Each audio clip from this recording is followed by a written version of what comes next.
नमस्कार दोस्तों, आज की ये वीडियो 9th और 10th में पढ़ने वाले उन स्टूडेंट्स के लिए है जो 9th और 10th से ही अपने करियर को लेकर सीरियस हैं और जो अपने लाइफ में कुछ करके दिखाना चाहते हैं, अपने दम पे कुछ प्रूव करना चाहते हैं। तो उनके लिए एक बेस्ट प्लेटफॉर्म है हमारी गवर्नमेंट का NTSE यानी कि नेशनल टैलेंट सर्च एग्ज़ाम, ठीक है ना। तो इसकी पूरी डिटेल आज हम बात करने वाले हैं। क्या ये एग्ज़ाम है, किस तरीके से हम इसको अटेम्प्ट कर सकते हैं, किस तरीके से हम इसको क्रैक कर सकते हैं, कब ये एग्ज़ाम हम दे सकते हैं, ठीक है ना, क्या इसका सिलेबस है, हम सारी चीज़ों की डिटेल जो है वो डिस्कशन करेंगे। तो चलिए दोस्तों स्टार्ट करते हैं।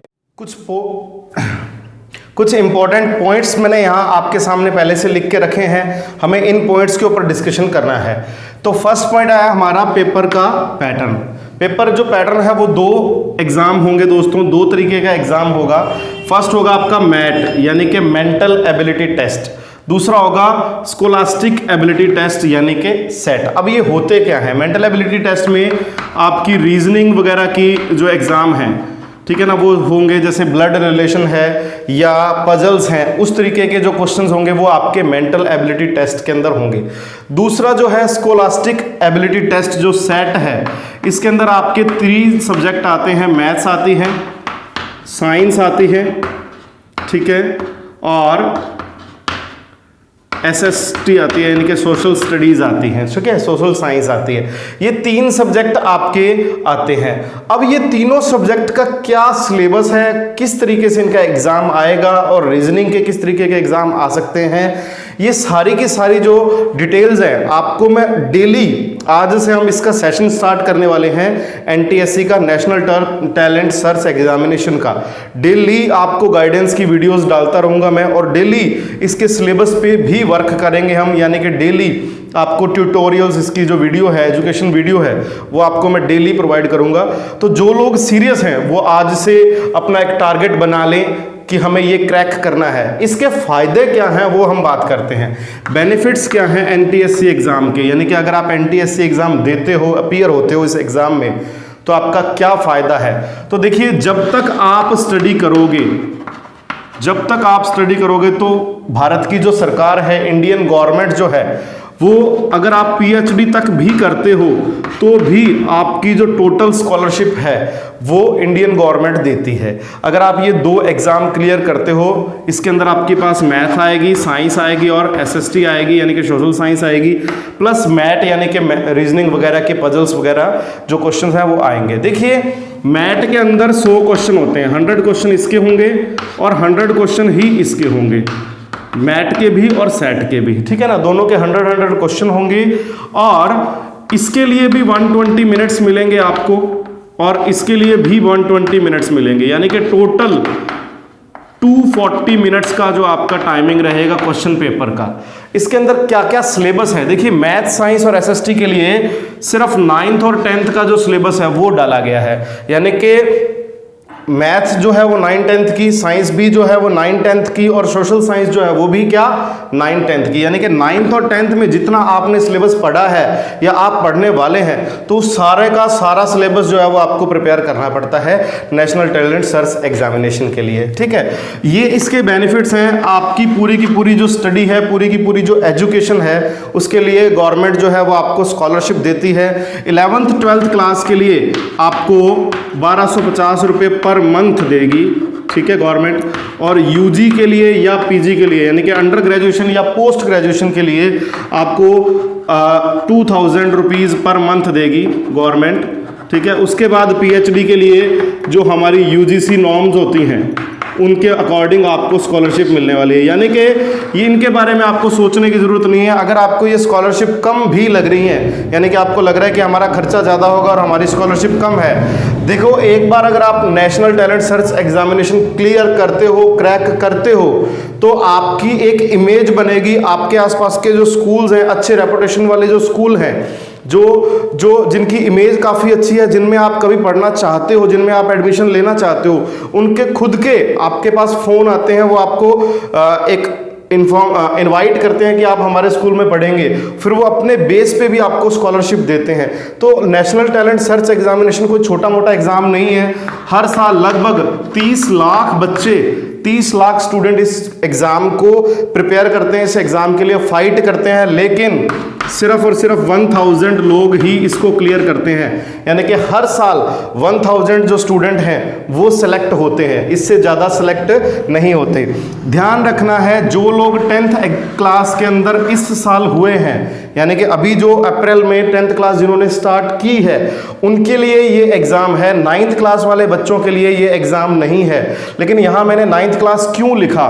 9th क्लास इसलिए लिखा, अगर आप इस बार 9th क्लास में हुए हैं तो आप अभी से अगर इसकी तैयारी करना स्टार्ट कर देंगे, अपने तीनों सब्जेक्ट स्ट्रॉन्ग करना स्टार्ट कर देंगे, डबल फायदा है आपको।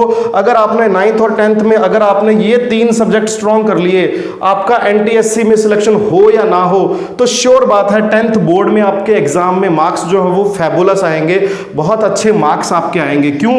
क्योंकि इस एग्जाम में जो क्वेश्चन जिस तरीके के आप प्रिपेयर करोगे, उससे बोर्ड जो लेवल होता है वो लो होता है। इसके अंदर जो क्वेश्चन पेपर का जो लेवल होगा वो थोड़ा सा हाई होगा, उस तरीके के आप एग्जाम तैयार करेंगे।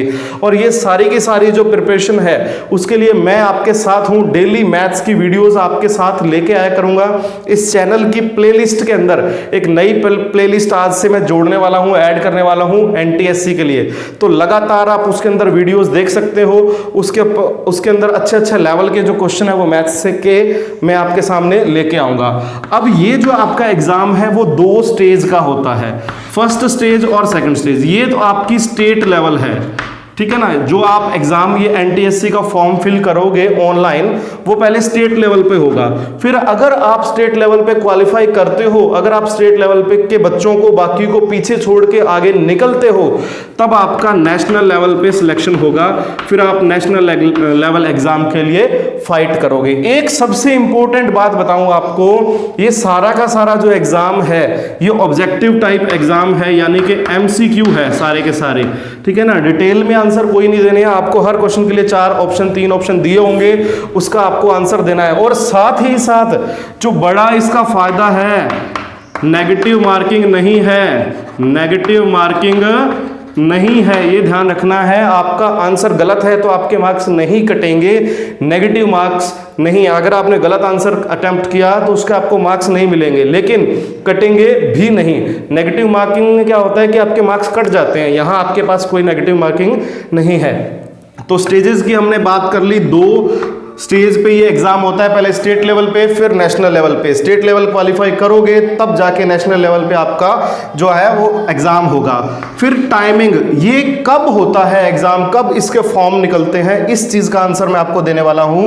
देखिए जो टाइमिंग है आपके हर बार जुलाई या अगस्त में इसके फॉर्म ऑनलाइन स्टार्ट होते हैं, ऑनलाइन इसके फॉर्म रिलीज होते हैं। हमें इसको ऑनलाइन अप्लाई करना होता है, ठीक है। ध्यान रखना, अप्लाई कौन कर सकता है? जो 10th क्लास में हुआ है, जिन्होंने इस साल 10th क्लास स्टार्ट किया है वो अप्लाई कर सकते हैं। जो 9th क्लास स्टार्ट कर रहे हैं इस बार, वो अप्लाई नहीं कर सकते। उनकी तो लंबी तैयारी करने के लिए मैं आपको ये वीडियो दे रहा हूँ। 9th क्लास के जो स्टूडेंट हैं उनको ज़्यादा फायदा मिलने वाला है। 10th क्लास के जो स्टूडेंट हैं वो उन्होंने अगर 9th में ढंग से नहीं पढ़ा है तो उनके पास मौका तो है, क्योंकि लॉकडाउन चल रहा है। लॉकडाउन में आप 9th क्लास के टॉपिक भी कवर कर सकते हो।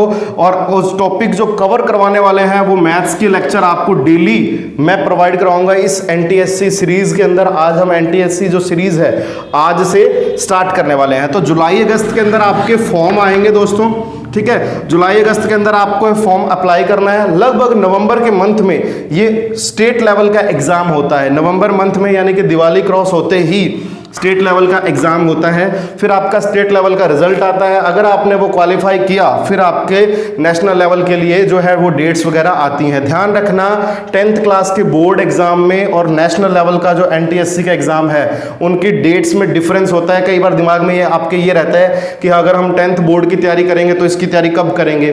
तो ये जो है एग्जाम नेशनल लेवल का, ये और ये बोर्ड के एग्जाम एक ही मंथ में नहीं होते हैं, ये लगभग मई में होता है, अप्रैल के बाद। और 10th क्लास के बोर्ड एग्जाम आपके मार्च में फिनिश हो जाते हैं। तो आपको लगभग 1 मंथ 1.5 मंथ मिल जाता है एनटीएससी के नेशनल एग्जाम की तैयारी करने के लिए, ठीक है। तो लास्ट जो सबसे इंपॉर्टेंट है, हाउ टू क्रैक, यानी कि इस एग्जाम को हम पार कैसे कर सकते हैं, इस एग्जाम को हम क्वालिफाई कैसे कर सकते हैं? तो देखिए, सबसे बड़ी बात है कि आपको एक टीचर की गाइडेंस को फॉलो करना है, प्लस अपनी जी जान लगानी है, अपनी मेहनत नहीं छोड़नी है किसी भी हालत में, आपको हार्ड वर्क करना है अगर आपको एक पहचान बनानी है। और दूसरी बात, अगर आपने ये जो तैयारी की एनटीएससी की, एक बार अगर आपने ढंग से तैयारी कर ली तो आप 11th-12th में नीट है या आईआईटी वगैरह के जो एग्जाम है वो इजीली दे सकते हो, क्योंकि आपने टफ लेवल के जो क्वेश्चन है वो अप्लाई करना स्टार्ट कर दिया अपने दिमाग के अंदर, आपको हैबिट हो जाएगी एक अच्छे लेवल तक पहुंचने की। तो सबसे बड़ी बात, आपको क्रैक करने में हेल्प कौन करेगा? आपके जो टीचर हैं वो हेल्प करेंगे। आप कौन कौन सी बुक्स प्रेफर करेंगे, कौन कौन सी बुक्स आपको चाहिए, तो आने वाली जो वीडियोस है उसमें सब मैं डिटेल से बताऊंगा। मैथ्स से रिलेटेड हो सकता है साइंस और एसएसटी के लिए भी आपको किसी ना किसी तरीके से प्रोवाइड करवा दूं, मैं खुद आपको मैथ्स करवाऊंगा। और मैथ्स की जो कौन कौन सी बुक्स आपको इसके अंदर प्रोवाइड, कौन कौन सी बुक्स आप यूज करेंगे, कौन कौन सी बुक्स आपको चाहिए, सबसे पहले आपको एनसीईआरटी का जो सिलेबस है वो फुल डिटेल से उसको डीपली समझना है।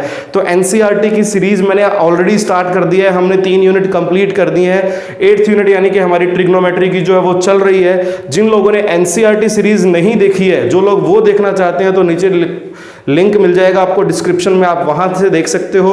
और आज से एनटीएससी की भी डेली वीडियोस आपको देखने को मिलेगी। तो जो लोग इंटरेस्टेड हैं, सीरियसली जो लोग इंटरेस्टेड हैं वो जुड़ सकते हैं, अपना एक ड्रीम आप पा सकते हैं। जो लोग चाहे डॉक्टर बनना चाहते हैं, चाहे इंजीनियर बनना चाहते हैं, चाहे आप आरएएस आईएएस बनना चाहते हैं, तो आपके पास तीनों ऑप्शन है, मैथ्स भी है, साइंस भी है और सोशल साइंस भी है। आपका आगे जाके कोई भी सब्जेक्ट चाहे स्ट्रॉन्ग बने, आप कोई भी ड्रीम पा सकते हो। और सारा का सारा जो खर्चा है ऑलमोस्ट आपको गवर्नमेंट देने वाली है, इससे बड़ा फायदा आपको नहीं मिलने वाला है, ठीक है ना। तो आप सीरियसली इस एग्जाम के लिए अपने माइंड को प्रिपेयर कीजिए कि हम कुछ ना कुछ जरूर करके दिखाएंगे, हम अपने आप को प्रूव करेंगे। और सबसे बड़ी जो टेंशन है आपके पेरेंट्स को, हम अपने पेरेंट्स का नाम करेंगे, अपने पेरेंट्स का नाम रोशन करेंगे। इसी उम्मीद के साथ अपने फर्स्ट वीडियो की तरफ चलते हैं।